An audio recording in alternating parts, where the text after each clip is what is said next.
White house میں ایٹمی معاہدے کے بغیر ہی ایران جنگ کا خاتمہ زیر غور تھا، امریکی اخبار وال اسٹریٹ جرنل کا دعویٰ۔ رپورٹ کے مطابق امریکی صدر چاہتے تھے آبنہ ہرمز کھلنے پر فتح کا اعلان کر کے جنگ ختم کر دی جائے۔ انہوں نے اپنے مشیروں سے بھی اس حوالے سے بات کی تھی۔ آبنہ ہرمز کھولنے کے لیے نئی ایرانی شرائط نے ٹرمپ کے لیے پلان پر عمل درآمد مشکل بنا دیا۔ گزشتہ روز تہران نے آبنہ ہرمز کو کھولنے کے لیے امریکہ کے سامنے ہٹ جانے کی ادائیگی، خلیجی ممالک میں اڈوں کے خاتمے اور ناکہ بندی اٹھانے کی شرط رکھی تھی۔ امریکہ جب تک مفاہمتی یادداشت کی خلاف ورزیاں بند نہیں کرتا مذاکرات شروع نہیں ہو سکتے۔ ایرانی وزیر خارجہ کا دو ٹوک اعلان۔ عباس اراغچی نے کہا اس وقت امریکہ کے ساتھ براہ راست مذاکرات نہیں ہو رہے، صرف ثالثوں کے ذریعے پیغامات کا تبادلہ ہو رہا ہے۔ آبنہ ہرمز کھولنے کے لیے حالات سازگار کرنا ہوں گے۔ عباس اراغچی کا کہنا ہے کہ آبنہ ہرمز میں نئے راستے قائم کیے جائیں گے۔ عمان کے ساتھ مذاکرات حتمی مرحلے میں داخل ہو چکے ہیں۔ ایران تمام تر دباؤ کے باوجود مزاحمت کے لیے پرعزم ہے۔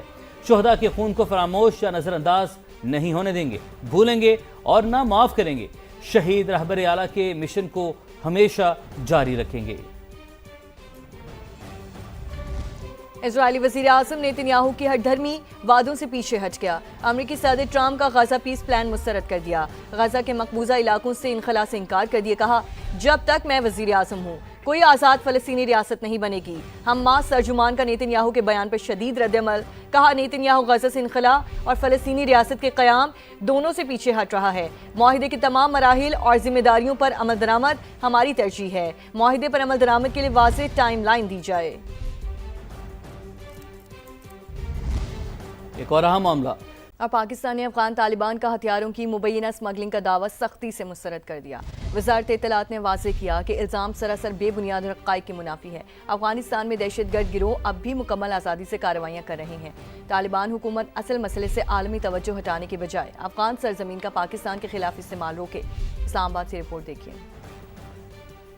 ہتھیاروں کی مبینہ اسمگلنگ کا افغانستان کا دعویٰ بے بنیاد اور حقائق کے منافی ہے۔ وفاقی وزارت اطلاعات و نشریات نے طالبان رجیم کو آئینہ دکھا دیا۔ کہا ایسے بھونڈے الزامات لگا کر دنیا کی آنکھوں میں دھول نہیں جھونکی جا سکتی۔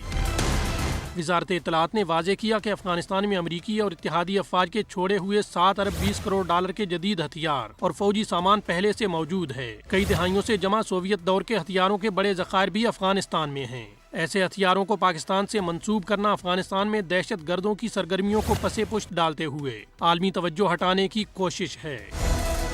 وزارت اطلاعات کے مطابق افغانستان میں دہشت گرد گروہوں کو اب بھی پناہ، سہولت کاری اور کارروائیوں کی آزادی ہے۔ یہ گروہ افغانستان سے پاکستان میں دہشت گردی کی منصوبہ بندی اور کارروائیوں میں مصروف ہیں۔ افغان طالبان رجیم بے بنیاد الزامات لگانے کے بجائے دہشت گردوں کے خلاف کارروائی کرے اور اپنے وعدوں کی پاسداری یقینی بنائے۔